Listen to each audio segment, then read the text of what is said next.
আসসালামু আলাইকুম। আশা করি সবাই ভালো আছেন। আলহামদুলিল্লাহ আমিও ভালো আছি। তো আজকে আমি চলে আসলাম আমাদের ডাটা খেতে। তো এখানে যে ডাটা রোপণ করেছিলাম, ডাটাগুলো কিন্তু বেশ বড় হয়ে গেছে। এমনকি দেখতেই পারতেছেন যে ডাটাতে কিন্তু ফুল চলে আসছে। প্রত্যেকটা ডাটাতেই কিন্তু ফুল চলে আসছে। হয়তো আর কিছুদিন পর হয়তো এই ডাটাগুলো আর খাওয়া যাবে না। তো আজকে ডাটা খেতে খুব ইচ্ছে করছিল, তার জন্য চলে আসলাম। তো এখানে যে ফুলগুলো দেখতেছেন, এই ফুলগুলো কিন্তু বাড়তি হয়ে ভিতরে কিন্তু কালো কালো বিচিও হয়ে গেছে। তো আজকে এই ডাটা রান্না করব। তো অনেকেই বলেন যে ডাটা সিদ্ধ হয় না। তো আজকে আমি রান্না করে দেখাবো যে কিভাবে ডাটা রান্না করতে হয়, আর রান্না করলে কিভাবে সিদ্ধ হয় সেটাই আজকে আপনাদের সাথে শেয়ার করব। তো দেখুন, যেহেতু আমি অনেক বাড়তি ডাটা নিয়ে নিছি, তার জন্য কিন্তু আমি এখানে ভালো করে ছালগুলো ছিলে তারপর আমি এখানে পাতলা পাতলা করে টুকরো করে নিছি, যাতে খুব তাড়াতাড়ি আমার ডাটাগুলো সিদ্ধ হয়ে যায় তার জন্য। আর অবশ্যই কিন্তু ডাটা যেদিন রান্না করবেন সেদিনই কিন্তু আপনার কেটে বেছে নিতে হবে। আপনি যদি আগে থেকে যদি ডাটা বেছে রেখে দেন, তাহলে কিন্তু এর পরের দিন রান্না করলে ডাটা কিন্তু সহজে সিদ্ধ হবে না। তো আশা করি আজকে ভিডিওটি আপনাদের ভালো লাগবে। তো পুরো ভিডিওটি দেখতে কিন্তু আমার সাথেই থাকবেন।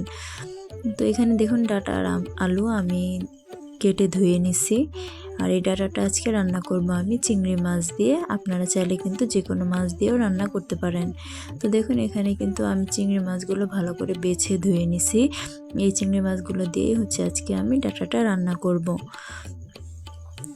তো আপনারা চাইলে কিন্তু ইলিশ মাছ দিয়েও কিন্তু ডাটা কিন্তু খুব স্বাদ লাগে। আপনারা চাইলে ইলিশ মাছ দিয়েও রান্না করতে পারেন। তো এখানে আমি পাতিলে তেল দিয়ে নিছি আগেই। আর এখন দিয়ে দিলাম পেঁয়াজ। পেঁয়াজটা লাল লাল করে ভেজে নেব। লাল লাল করে ভেজে নেওয়ার পরে এখানে আমি পানি দিয়ে দিব। তো দেখুন, পেঁয়াজটা কিন্তু লাল লাল করে ভাজা হয়ে গেছে।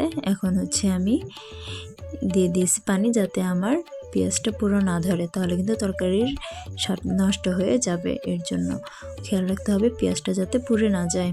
তো আমি এখানে এক এক করে মশলাগুলো দিয়ে দিতেছি, যেমন আপনার রসুন বাটা, লবণ, হলুদ, ধনের গুঁড়া, কাঁচামরিচ আর শুকনো মরিচের গুঁড়া।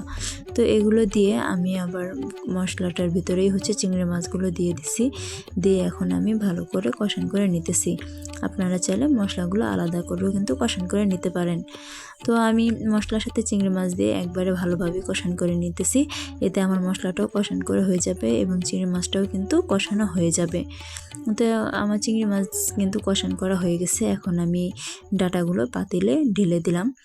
দিয়ে এখন ভালো করে নাড়াচাড়া দিয়ে নেব। এপাশ ওপাশ করে কিন্তু উল্টিয়ে পাল্টিয়ে ভালো করে নাড়াচাড়া দিয়ে নিতে হবে। আর তরকারিটা যাতে পোড়া না ধরে, তার জন্য কিন্তু ডাটাতে পানি দিতে হবে। পানির পরিমাণটা কিন্তু একটু বেশিই দিবেন কষান করার জন্য, যেহেতু বাড়তি ডাটা আর সিদ্ধ হতে কিন্তু একটু সময় লাগবে। তার জন্য কিন্তু আমি অনেকটা পানি দিয়ে দিছি।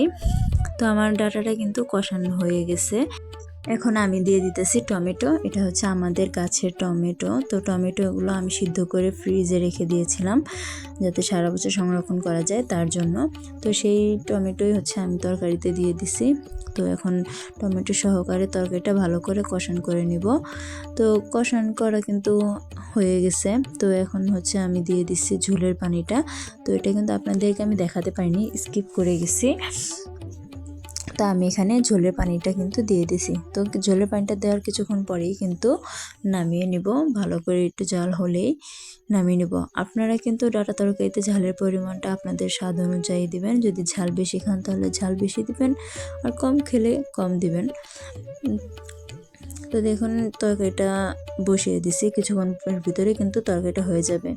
তো এর মধ্যেই কিন্তু আমার তরকারিটা কিন্তু হয়ে গেছে, যেহেতু চুলার উপরে ছিল। আর মাটির চুলায় রান্না তো মনে করেন অনেক ধোয়া হয়, এর জন্য কিন্তু আপনাদের পরের অংশটুকু আমি দেখাতে পারিনি, স্কিপ করে গেছি। আপনারা সেটা চাইলে ক্ষমা দৃষ্টিতে দেখতে পারেন। তো দেখুন, তরকারিটা কিন্তু আমার হয়ে গেছে।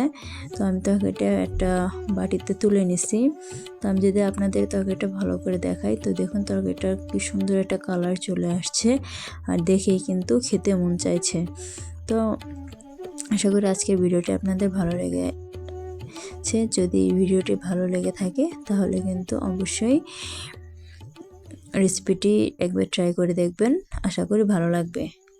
তো ধন্যবাদ সবাইকে আমার ভিডিওটি দেখার জন্য। ভালো থাকবেন, সুস্থ থাকবেন, আল্লাহ হাফেজ। আর এরকম নতুন নতুন ভিডিও পেতে হলে অবশ্যই কিন্তু আমার চ্যানেলকে সাপোর্ট করবেন।